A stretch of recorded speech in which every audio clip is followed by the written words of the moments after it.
એકવાર મારા ભાઈનું મોઢું જોવા દો. આ શબ્દો છે પ્લેન ક્રેશમાં મોતને ભેટેલા એકના એક ભાઈની વાલસોઈ બહેનના. આગ લાગી ત્યારે માતાએ બચાવવા દોટ મૂકી, પણ નજરની સામે દીકરો ભડથું થઈ ગયો. આ કલ્પાંત અને આ કરુણતા માટે શબ્દો ખૂટી પડે. ત્રણ બહેનોએ હૈયાફાટ આક્રંદ સાથે ભાઈને છેલ્લી રાખડી બાંધી. આ દ્રશ્યો જોઈને ભલભલા કઠણ માનવીની આંખમાં પણ આંસુ આવી જાય. પોલીસને વિનંતી કરી કે કોફિન બોક્સ ખોલીને તેના ભાઈનું છેલ્લી વાર મોઢું જોવા દે, પણ હાલત એટલી ખરાબ હતી કે પોલીસ પણ લાચાર થઈ ગઈ. અંતિમ યાત્રામાં જ્યાં જુઓ ત્યાં આંસુનો દરિયો. નમસ્કાર, હું છું મમતા ગઢવી અને વિમાન દુર્ઘટનામાં પોતાના વાલસોયાને ગુમાવનાર આ પરિવારની વિગતે વાત કરીએ. વાત ગુજરાતી પર. અમદાવાદમાં 12 જૂનના ગોજારા દિવસે થયેલી વિમાન દુર્ઘટનાના પડઘા હજુ પણ પડી રહ્યા છે. એર ઇન્ડિયાનું બોઈંગ ડ્રીમલાઇનર 7878 વિમાન લંડન માટે ઉડાન ભર્યાના થોડી વાર પછી જ અચાનક ક્રેશ થઈ ગયું હતું. આ ગોજારી દુર્ઘટનામાં 275 લોકોએ જીવ ગુમાવ્યો છે, જેમાં વિમાનમાં સવાર 241 મુસાફરો તેમજ બીજે મેડિકલ કોલેજ હોસ્ટેલના 34 ડોક્ટરનો પણ સમાવેશ થાય છે. આ ઉપરાંત બીજે મેડિકલ કોલેજની બહાર ચા વેચનાર 15 વર્ષના કિશોરે પણ આ પ્લેન ક્રેશમાં જીવ ગુમાવ્યો છે. જાણે આકાશમાંથી અચાનક તેને કાળ આંબી ગયો. માહિતી મુજબ આકાશ ચાની કીટલી પર કામ કરી રહ્યો હતો અને ટિફિન લઈને હજુ તો ત્યાં આવ્યો જ હતો. જમીને ખાટલે હજુ આરામ કરે ત્યાં જ અચાનક બીજે મેડિકલ હોસ્ટેલની બિલ્ડિંગ સાથે પ્લેન ક્રેશ થાય છે અને ગણતરીની મિનિટોમાં આગની જ્વાળાઓ ભભૂકી ઉઠી. ઘણી કોશિશ કરી પોતાના કાળજાના કટકાને બચાવવાની, પરંતુ નજરની સામે તે ભડથું થઈ ગયો. પોતાની આંખોની સામે દીકરાને આ રીતે જોવો ખૂબ જ કઠિન છે. દીકરાને બચાવવા જતા તેઓ પણ દાઝી ગયા હતા અને બાદમાં તેમને સારવાર માટે હોસ્પિટલ પણ ખસેડવામાં આવ્યા હતા. એક વિડીયો પણ સામે આવ્યો છે, જેમાં આકાશ પટણીના માતા કલ્પાંત સાથે તેમના દીકરાને બચાવવા માટે શક્ય તમામ કોશિશ કરી રહ્યા છે, પરંતુ કુદરત સામે એક માં લાચાર થઈ ગયા. દીકરો ગુમાવનાર માતાને ખબર સુદ્ધા નહીં હોય કે આમ આકાશમાંથી ઉઠતું મોત આવશે. આકાશ પટણીના ડીએનએ મેચ થતા પરિવારને તેમનો પાર્થિવ દેહ સોંપવામાં આવ્યો હતો. અમદાવાદના ગોડા કેમ્પમાં તેમની અંતિમ યાત્રામાં ખૂબ જ ભાવુક દ્રશ્યો જોવા મળ્યા. ત્રણ બહેનોના એકના એક ભાઈની અણધારી વિદાયથી બહેનની આંખોમાંથી આંસુ નથી સુકાઈ રહ્યા.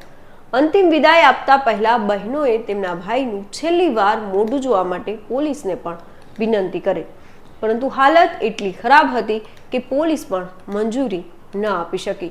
હૈયાફાટ આક્રંદ સાથે બહેનોએ તેમના ભાઈને દુખણા લઈને છેલ્લી રાખડી બાંધી. આ દ્રશ્યો જોતા ત્યાં હાજર સૌ કોઈની આંખો ભીની થઈ ગઈ. કોણ કોને છાના રાખે એવી સ્થિતિ સર્જાઈ હતી. ભારે હૃદયે પરિવારજનોએ દીકરાને અંતિમ વિદાય આપી. આ એક એવી દુર્ઘટના છે જેને લોકો ક્યારેય નહીં ભૂલી શકે. કઈ પરિવારો આ પ્લેન ક્રેશમાં ખતમ થઈ ગયા. કેટલાય પરિવારના સપના ચકનાચૂર થઈ ગયા. પીડાનો આ ડંખ જીવનભર રહેશે. આંખમાંથી આંસુ નથી સુકાઈ રહ્યા અને ચહેરા પરથી ઉદાસી નથી જતી. કોઈએ માવતર ગુમાવ્યા તો કોઈએ ભાઈ, તો કેટલાકે તેમની લાડકી બહેન ગુમાવી. દરેક ઘા સમય જતા રૂજાઈ જાય છે, પણ સ્વજનોને ગુમાવવાની આ પીડા ક્યારેય નથી જતી. અનેક પરિવારના વાલસોયા ગુમાવતા જીવનમાંથી જાણે હોળી અને દિવાળી જતી રહી. હસતા રમતા અને સપના જોતા આ માણસનું આમ ઘડીભરમાં ધુમાડો થઈ જવું દરેક માટે આઘાતજનક છે. વિમાન ક્રેશ થવાનું કારણ હજુ પણ જાણી શકાયું નથી. આ અંગે અનેક અનુમાનો લગાવવામાં આવી રહ્યા છે.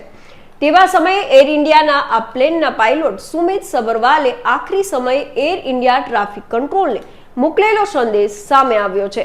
પ્લેન ક્રેશ થયું તે પહેલા પાયલોટે મેસેજ કર્યો હતો, જેના પર હવે સવાલો ઊભા થાય છે કે શું તેને ખ્યાલ આવી ગયો હતો કે પ્લેન ક્રેશ થવાનું છે. પ્લેનના પાયલોટ સુમિત સબરવાલે એર ટ્રાફિક કંટ્રોલને ફક્ત 4-5 સેકન્ડનો મેસેજ મોકલ્યો છે, જેમાં તેમણે કહ્યું હતું કે મેડે મેડે મેડે, પ્લેન ઉડાન ભરવામાં સક્ષમ નથી, નહીં બચે. આ પછી તરત જ પ્લેન ક્રેશ થઈ ગયું હતું. આ દુર્ઘટનાની તપાસ ભારતની સાથે અમેરિકા અને બ્રિટનની એજન્સીઓ પણ કરી રહી છે. ફ્લાઇટના કેપ્ટન સુમિત સબરવાલની વાત કરીએ તો કેપ્ટન સુમિત સબરવાલ એર ઇન્ડિયાના સિનિયર પાયલટ્સમાંના એક હતા. તેઓ લાંબા અંતરની આંતરરાષ્ટ્રીય ફ્લાઇટ માટે ઉપયોગમાં લેવાતા બોઈંગ 787 જેવા વિશાળ બોડી વિમાન ઉડાવતા હતા.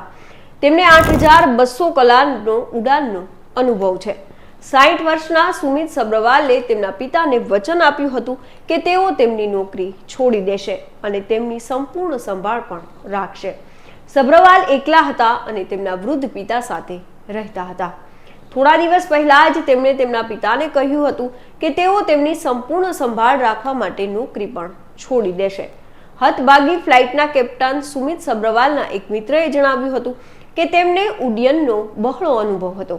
આથી તેમના દ્વારા ઉડ્ડયનમાં કોઈ ભૂલ થવાનો કે પરિસ્થિતિને પારખવામાં થાપ ખાવાનો તો કોઈ સવાલ જ નથી. તેઓ ખૂબ જ આનંદિત રહેતા અને હંમેશા હકારાત્મક વાતો કરતા હતા. તે હંમેશા ખુશ રહેતા હતા. તેમણે જણાવ્યું હતું કે હું અનેક વાર ફ્લાઇટમાં તેમની સાથે ગયો છું, પરંતુ આ વખતે મારા ભાગે બીજી ફ્લાઇટ હોવાથી તેમને સાથ ન આપી શક્યો.